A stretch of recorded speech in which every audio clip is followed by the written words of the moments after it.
ಇನ್ನು ಬೆಂಗಳೂರಿನಲ್ಲಿ ಕಾಲ್ ತುಳಿತದಿಂದ 11 ಮಂದಿ ಸಾವು ಪ್ರಕರಣಕ್ಕೆ ಸಂಬಂಧಪಟ್ಟಂತೆ ಈಗಾಗಲೇ ಡ್ಯಾಮೇಜ್ ಕಂಟ್ರೋಲ್ಗೆ ಪೊಲೀಸ್ ಅಧಿಕಾರಿಗಳ ತಲೆದಂಡವಾಗಿದೆ. ಈಗ ಈ ತಲೆದಂಡವ ಅಸ್ತ್ರವನ್ನಾಗಿ ಮಾಡಿಕೊಂಡಿರುವಂಥದ್ದು ರಾಜ್ಯ ಬಿಜೆಪಿ ಘಟಕ. ನೋಡಿ, ರಾಜ್ಯ ಸರ್ಕಾರ ಡ್ಯಾಮೇಜ್ ಕಂಟ್ರೋಲ್ಗೆ ಪೊಲೀಸ್ ಅಧಿಕಾರಿಗಳ ತಲೆದಂಡ ಮಾಡಿದೆ. ಇದನ್ನ ಈಗ ರಾಜ್ಯ ಬಿಜೆಪಿ ಘಟಕ ಅಸ್ತ್ರ ಮಾಡಿಕೊಂಡಿದೆ. ಯಾವ ರೀತಿಯಾಗಿ ಅಂತ ಹೇಳಿದ್ರೆ, ಈಗಾಗಲೇ ಕಾಲ್ ತುಳಿತದ ಬಗ್ಗೆ ವರದಿಯನ್ನ ಪಡೆದಿರುವಂಥದ್ದು ಬಿಜೆಪಿ ಹೈಕಮಾಂಡ್ ಪೊಲೀಸರ ಅಮಾನತನ್ನೇ ಅಸ್ತ್ರವನ್ನಾಗಿ ಮಾಡಿಕೊಂಡಿದೆ. ಸರ್ಕಾರಕ್ಕೆ ಡ್ಯಾಮೇಜ್ ಉಂಟು ಮಾಡುವಂತೆ ಬಿಜೆಪಿ ಹೈಕಮಾಂಡ್ ಸೂಚನೆಯನ್ನ ಕೊಟ್ಟಿದೆ. ಯಾವ ರೀತಿಯಾಗಿ ಅಂತ ಹೇಳಿದ್ರೆ, ಸೋಷಿಯಲ್ ಮೀಡಿಯಾ ಪ್ರೊಟೆಸ್ಟ್ ನಡೆಸಿ ಅಂತ ರಾಜ್ಯ ಬಿಜೆಪಿ ನಾಯಕರಿಗೆ ಹೈಕಮಾಂಡ್ ಖಡಕ್ ಸೂಚನೆಯನ್ನ ಕೊಟ್ಟಿದೆ. ಸಿಎಂ ಮತ್ತು ಡಿಸಿಎಂ ರಾಜೀನಾಮೆಗೆ ಆಗ್ರಹಿಸಿ ಅಂತ ಹೇಳಿ ಸೂಚನೆಯನ್ನು ಕೊಟ್ಟಿದೆ. ಹೀಗಾಗಿ ಸೋಷಿಯಲ್ ಮೀಡಿಯಾದಲ್ಲಿ ಆಕ್ಟಿವ್ ಆಗಲಿಕ್ಕೆ ಬಿಜೆಪಿ ಚಿಂತನೆಯನ್ನು ನಡೆಸಿದೆ. ನೋಡಿ, ಸಿಎಂ ಸಿದ್ದರಾಮಯ್ಯನವರಿಗೆ ಗೊತ್ತಿದೆ ಇದು ಅತಿ ದೊಡ್ಡ ಪ್ರಕರಣ. ಕಾಲ್ ತುಳಿತ ಪ್ರಕರಣದಿಂದಾಗಿ ಸರ್ಕಾರಕ್ಕೆ ದೊಡ್ಡ ಡ್ಯಾಮೇಜ್ ಆಗಿದೆ. ಸಿದ್ದರಾಮಯ್ಯನವರಿಗೆ ಕಪ್ಪು ಚುಕ್ಕೆ ಎಲ್ಲವೂ ಹೌದು.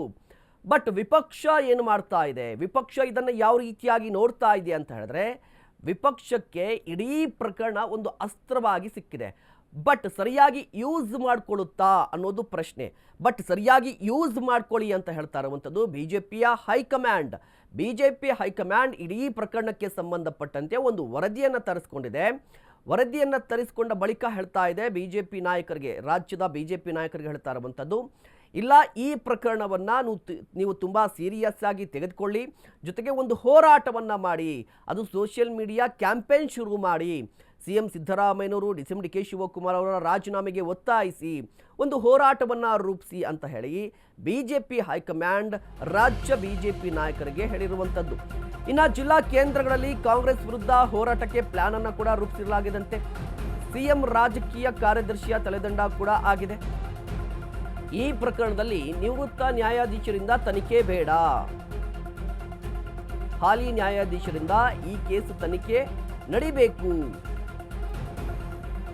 ಈ ಕೇಸ್ನಲ್ಲಿ CM Siddaramaiah, DCM D K Shivakumar, ಗೃಹ ಸಚಿವರಾಗಿರುವಂತಹ ಡಾಕ್ಟರ್ ಜಿ ಪರಮೇಶ್ವರ್ ಆರೋಪಿಗಳಾಗಬೇಕು. ರಾಜ್ಯ ಕಾಂಗ್ರೆಸ್ ಸರ್ಕಾರದ ವಿರುದ್ಧ ಸಾಲು ಸಾಲು ಆರೋಪಗಳು ಮಾಡ್ತಾ ಇರುವಂಥದ್ದು ಬಿಜೆಪಿ.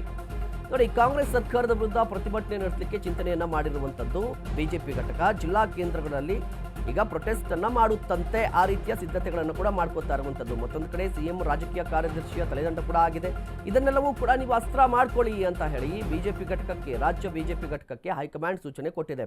ಬಟ್ ರಾಜ್ಯ ಬಿಜೆಪಿ ಘಟಕ ಇದನ್ನು ಯಾವ ರೀತಿಯಾಗಿ ತೆಗೆದುಕೊಳ್ಳುತ್ತೆ, ಯಾವ ರೀತಿಯಾಗಿ ಹೋರಾಟವನ್ನು ತೆಗೆದುಕೊಂಡು ಹೋಗುತ್ತೆ ಅನ್ನೋದ್ರ ಬಗ್ಗೆ ಒಂದು ಪ್ರಶ್ನಾರ್ಥಕ ಚಿಹ್ನೆ ಇರುವಂಥದ್ದು. ಕಾರಣ ಏನು ಅಂತ ಹೇಳಿದ್ರೆ, ಈಗಾಗಲೇ ಬಿಜೆಪಿಯಲ್ಲಿ ಒಂದಿಷ್ಟು ಮುಸುಕಿನ ಗುದ್ದಾಟ ಇದೆ. ಆದರೂ ಕೂಡ ಜಿಲ್ಲಾ ಮಟ್ಟದಲ್ಲಿ ಹೋರಾಟ ರೂಪಿಸಲಿಕ್ಕೆ, ಜೊತೆಗೆ ಸಿಎಂ ಸಿದ್ದರಾಮಯ್ಯವರು ಡಿಸಿಎಂ ಡಿ ಕೆ ಶಿವಕುಮಾರ್ ಅವರ ರಾಜೀನಾಮೆಗೆ ಒತ್ತಾಯಿಸುವ ಸಾಧ್ಯತೆ ಇರುವಂಥದ್ದು. ಈ ಬಗ್ಗೆ ಇನ್ನಷ್ಟು ಮಾಹಿತಿಯನ್ನು ಪಡೆಯೋಣ. ನಮ್ಮ ಪ್ರತಿನಿಧಿ ವಿವೇಕ್ ದೂರವಾಣಿ ಸಂಪರ್ಕದಲ್ಲಿದ್ದಾರೆ.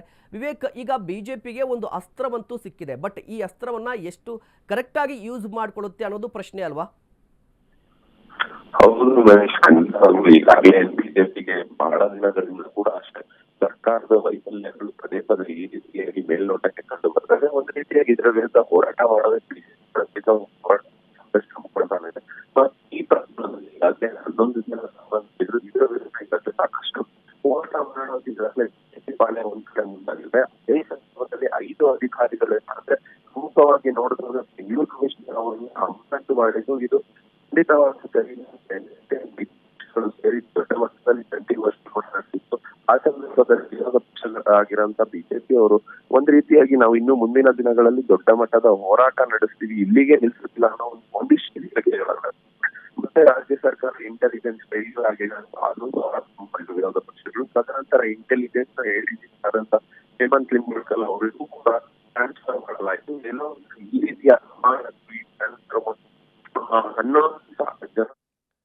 ಧನ್ಯವಾದ ವಿವೇಕ್ ತಮ್ಮೆಲ್ಲ ಡೀಟೇಲ್ಸ್ಗಾಗಿ.